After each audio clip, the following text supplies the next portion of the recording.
The Kamigoto.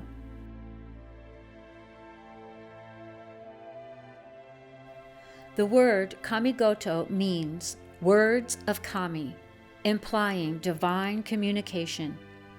The Kamigoto, like the Amasu no Rito, has its origin in the Shinto tradition and is also called the Grand Purification no Rito. The Kamigoto is composed of words having powerful kototama, which literally means spirits dwelling in the words. In comparison with the Amasu no Rito, the Kamigoto no Rito has a much greater capacity to purify spiritual clouds, rejuvenate our spiritual energy, and align us with truth. Chanting the Kamigoto also generates a sound that purifies our surroundings and prepares us to receive divine light. The chant has a loose episodic narrative that concerns a request for divine intervention to purify the earth, the body, and the spirit because of some past indiscretion. The poem calls on Kami deities to intervene and dissipate spiritual pollution. The following is a paraphrased English version of the Kamigoto's text.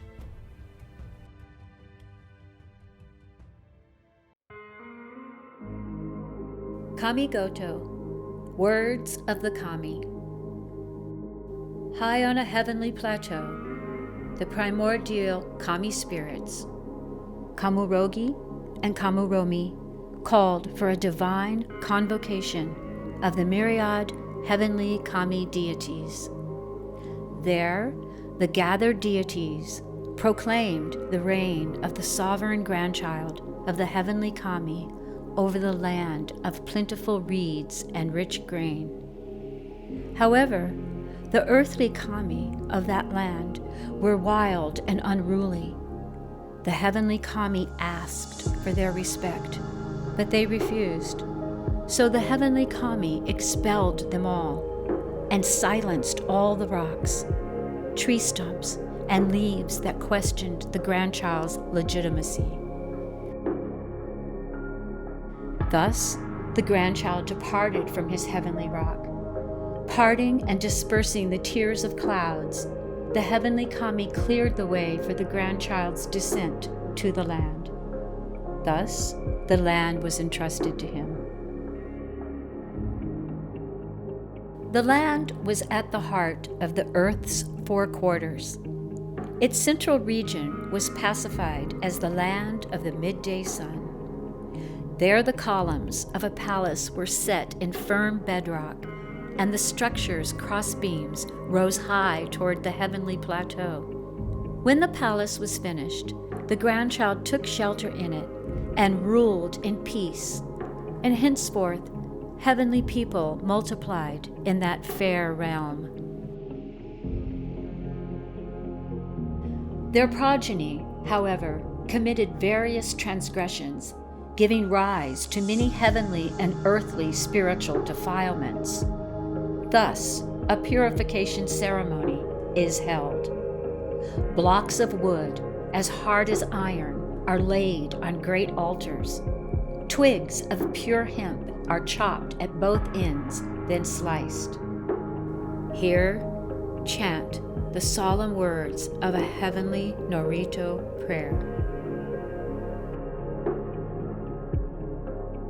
Just as they still do now, celestial Kami answer the chant by pushing aside heaven's doors and parting many strata of clouds to hear the words.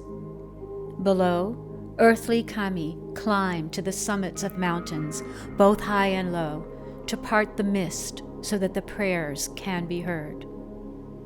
And as heaven listens, every spiritual defilement vanishes.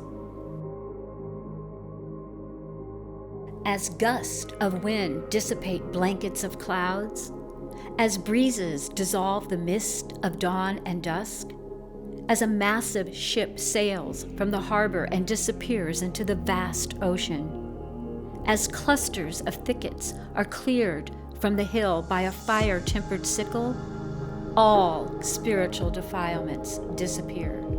None at all will remain. Then, as now, the female kami, Shiaritsu Hime, who lives in the river torrents that plunge from the steep crest of the highest peaks, take these spiritual clouds with her into the great sea. After she has taken them to the sea, the female kami, Haya Akisu Hime, who lives where brackish currents meet, will swallow them up with one great gulp.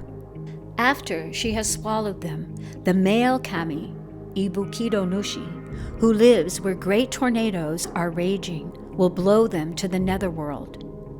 And after he has blown them down to the netherworld, the female kami, Haya Sasura Hime, who lives in the depths of the netherworld, will carry them off and let them disappear.